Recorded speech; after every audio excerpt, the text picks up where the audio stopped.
بسم الله الرحمن الرحيم السلام عليكم ورحمة الله وبركاته كلنتي وعن oo wanaagsan daawade halkan waa barta YouTube ee madasha wararka qodobada sida gaarka ah warbixintan aad ugu daawan doontaana waxa qayb ka noqonay Itoobiya oo mar kale ku goodinaysa inay muhiim tahay helitaanka bad ra'iisul wasaaraha dalka Itoobiya Abiy Ahmed oo xalay hadlayay ayaa waxa uu sheegay in markaasi ay muhiim u tahay Itoobiya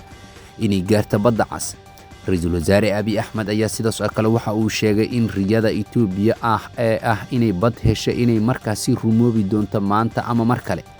waxa uu xusay in jiilka dambe ay ka dhabeyn doonaan gaarista hadafka Itoobiya oo bad leh ra'iisul wasaaraha dalka Itoobiya ayaa xalay khudbad uu jeedinaya waxa uu ku dheeraaday muhiimadda ay Itoobiya u leedahay helitaanka bad waxaynu ku soo gudbin doonaa guud ahaan qodobada gaarka ah ee uu markaasi khudbadaasi kaga hadlay iyo markale ra'iisul wasaare Abiy Ahmed oo markaasi u muuqda inuu soo laba kacaliyay dawladda Soomaaliya waxay ku adkeysanaysaa in ciidamada Itoobiya ay isaga baxaan gabi ahaanba Soomaaliya sanadkan dabayaaqadiisa xilli markaas la qorsheenayo in howlgalka cusub aysan qayb ka noqonin ciidanka Itoobiya ee haatan qaybta ka ah howlgalka ADMIS ayaynu idiin soo gudbin doonaa oo warkayaga aad ku daawan doontaan qodobada kalena waxa qayb ka noqonaya wasiirka difaaca Soomaaliya oo markaasi ka jawaabay daandaansiga dawladda Itoobiya hadaba muxuu ka yiri wasiir jaamac waynu idiin soo gudbin doonaa xilli markaas uu wasiirka gaashaandhigga qaabilaya ergeyga gaarka ah ee dawladda Jarmalka u qaabilsan geeska Afrika Ambassador Heg iyo qodobo kale oo la xiriira ayaynu idiin soo gudbin doonaa daawadayaal oo warkayaga aad ku daawan doontaan haddii Rabbi uu ka raali noqdo sidaas oo kale kama marna qodobada warka aad ku daawan doontaan dagaalada ka soconaya gudaha dalka Itoobiya faano oo guula sheeganayso iyo ciidanka federaalka Itoobiya oo inta badan looga adkaaday gobolada Amxaarada iyo gobolo kale oo dhowr ah oo muhiim ah ayaynu idiin soo gudbin doonaa qodobadaas iyo qodobada kale ee nagu soo kordha daqiiqadahan kooban ayaan si wada jir ah u daawan doonaa daawade balse aan ku xasuusiya haddii ay tahay booqashadaadii kuugu horeysay ee barta YouTube in markaasi aad soo subscribe garayso muuqaalkeenana like aad saarto muhiim ayuu noo yahay oo gambaleelka aad furto qaybta hoose ee faalada ama commentigana oo raahdaada noogu reeb ugu horeyn warkayaga aynu ku bilownay ra'iisul wasaaraha dalka Itoobiya Abiy Ahmed ayaa waxa uu xalay khudbad uu jeedinaya kaga hadlay muhiimadda xilligan Itoobiya ay u leedahay helitaanka bad in markaasi ay hesho ra'iisul wasaaraha dalka Itoobiya Abiy Ahmed oo xalay hadlaya ayaa ku celceliyay muhiimadda Itoobiya ay u leedahay inay gaarto badda cas waxa uu sheegay in riyada Itoobiya in bad ay hesho ay rumoobi doonto maanta ama jiilka dambe ee markaasi kuwaas oo noqon doona kuba ka dhabeeya gaaridaanka hadafka Itoobiya inay saldhig ku yeelato badda cas ra'iisul wasaare Abiy Ahmed waxa uu sheegay in markii uu markaasi is-afgaradka la saxiixday Somaliland lagu cambaariyay laakiin maanta dadka isweydiinayaan sababta aansan ficil markaasi arrinkaas uga dhigi la'yahay is-afgaradka oo ay horay wada gaareen Abiy waxa uu si adag u difaacay isla markaasna sax u arkaa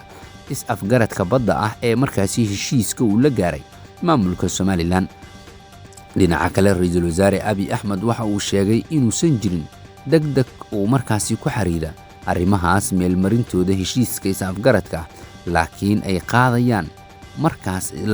ay markaasi qaadan karto 10 sano si looga dhabeeyo riyada in Itoobiya ay markaasi gaarto badda cas sidaasna ay markaasi ku hesho bad ra'iisul wasaaraha dalka Itoobiya Abiy Ahmed waxa uu ku doodayaa in muhiim ay u tahay in xilligan Itoobiya ay hesho bad waxa uu sheegay haddii jiilka maanta isaga uu qayb ka yahayna riyadaas ay rumeen waayaan in jiilka soo socda ee markaasi Itoobiyaanka ay qorsheenayaan sida markaas riyadaas ay ku rumeyn lahaayeen badda casna markaas ay qayb kaga yeelan lahaayeen dawladda Itoobiya ra'iisul wasaaraha Itoobiya Abiy Ahmed ayaa horay ugu hungoobay heshiis is-afgarad oo markaasi la gaaray maamulka Somaliland xilli dawladda dhexe ee federaalka Soomaaliya arrintaasna aad ay kaga soo horjeesatay taas oo markaasi dhowr madal oo hore la isku dayay in la isku geeyo hoggaanka labada dal ay markaasi waxba natiijo ka soo bixi waayeen dawladda Turkiga ayaa ugu dambeysay dawladihii garwadeenka ka ahaa sidii markaas la isugu keenin lahaa dawladda federaalka ee Soomaaliya iyo dawladda Itoobiya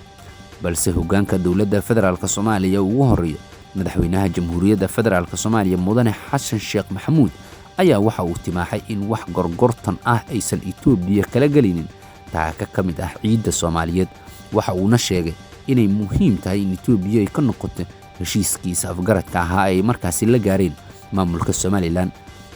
mar kale hadalka xalay ee ra'iisul wasaaraha dalka Itoobiya Abiy Ahmed ayaa u muuqda mid weli Itoobiya aysan ka rajo dhigin damacoodii guracnaa ee ku aadanaa in biyaha Soomaaliya qayb ka mid ah markaasi ay qaataan, balse dhowr mar oo hore oo isku daygaas ay ku hongoobeen. mar kale Itoobiya waxay u muuqanaysaa in marnaba aysan u suurtagelinin sida laga dhadhamin karaba khudbadda ra'iisul wasaaraha dalka Itoobiya Abiy Ahmed uu xalay jeediyay, taasoo ku aadaneed in jiilka maanta haddii ay hirgelin waayeen hamiga Itoobiya oo badda cas qayb ka yeelata, qorshuhu uu yahay in jiilka xiga ay markaasi riyadaas ka dhabayn doonaan, taas oo uu sheegay in marnaba aysan ka quusanaynin dadka reer Itoobiya ilaa iyo inta bad ay markaasi kaga helayaan qaybo ka mid ah badda cas. haddii markana aynu eegno,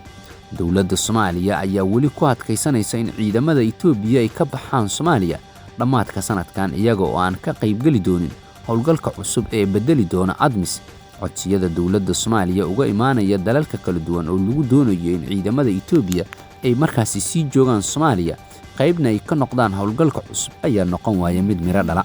Soomaaliya waxay markaasi ku xujaysay Itoobiya marka hore inay ka baxaan heshiiskiisa afgaradka ahaa ay markaasi la galeen maamulka Somaliland. dhanka kale dowladda Itoobiya ayaa meel cad markaasi ka istaagtay arrinka ku aadan in ay ka baxaan heshiiskaas. Soomaaliyana waxay u muuqataa markaan marnaba in aysan dhagaysanaynin hadalka dowladda Itoobiya ee markaasi ku aadan heshiiskii qalafsanaa oo ay markaasi la galeen maamulka Somaliland. haddaba haddii aynu markana eegno wasiirka gaashaandhigga xukuumadda federaalka Soomaaliya waxa uu ka hadlay isla markaasna uu si adag kaga hadlay mowqifka Itoobiya. wasiirka wasaaradda gaashaandhigga xukuumadda federaalka Soomaaliya mudane Cabduqaadir Maxamed Nuur Jaamac oo xarunta wasaaradda gaashaandhigga ku qaabilay ergeyga gaarka ah ee dowladda Jarmalka u qaabilsan Geeska Afrika Ambassador Hek Nitseke ayaa wax uu kala hadlay arrimo dhowr ah. wasiirka iyo ergeyga ayaa kulankooda diiradda ku saaray howlgallada lagu ciribtirayo kooxaha khawaarijta ah iyo taageeridda dowladda Jarmalka ay siin karto ciidanka xoogga dalka Soomaaliyeed. sidoo kale labada mas'uul ayaa kulankooda diiradda ku saaray arrimo ay ka mid yihiin wareejinta howlgalka ADMIS oo markaasi loo bedelayo howlgalka cusub ee ANSOM iyo xaqiijinta amniga guud ee Soomaaliya. sidoo kale kulanka waxaa looga hadlayay walaaca gobolka ee markaasi la xiriira xadgudubka madax banaanida ee markaasi Soomaaliya iyo ficilada guracan oo Itoobiya markaas ku kacday iyo arrimo kale oo dhowr ah oo la xiriira wadajirka dhuleed ee markaasi Soomaaliya. wasiirka difaaca Soomaaliya ayaa Jarmalka ka dalbaday inay xoojiyaan mowqifka Soomaaliya ee ilaalinta madax banaanida qaranka. Jarmalka ayaa ka mid ah dowladaha markaasi muhiimka ah ee Yurub, waxayna Soomaaliya ku taageeraan isla markaasna ay ka taageereen qadiyada dhowr ah oo markaasi ay qayb ka tahay cunaqabataynta hubka. Jarmalka ayaa Soomaaliya dhowr jeer oo hore sidaani oo kale u taageeray, balse wasiirka difaaca dowladda federaalka Soomaaliya mowqif adag ayuu ka istaagay arrinta la xiriirta Itoobiya iyo sidaas oo kale xadgudubka ay ku sameeyeen qaybo ka mid ah dhulka Soomaaliya. dowladda Itoobiya ayaa horay markaasi isugu dayday in aan sifa sharci ahayn ay markaasi ku soo gasho badda Soomaaliya,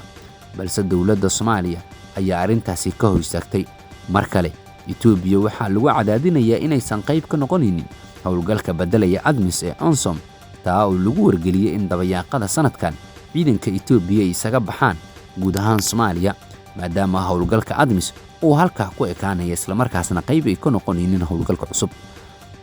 daawada guud ahaan warkii aad kala socotay madasha wararka waa naga inta waad ku mahadsantahay la socodkii la jaanqaadka warkayaga. haddaba haddii ay tahay booqashadaadii kugu horreysay ee bartan YouTube aan ku xasuusiyey in markaasi muuqaalkeenna aad laag noo saarto, subscribe-na aad dhahdo oo gambaleelka aad furto muhiim ayuu noo yahay. qaybta hoose ee faallada ama commentigana oo raahdaada noogu reeb ee mahadsanid daawade.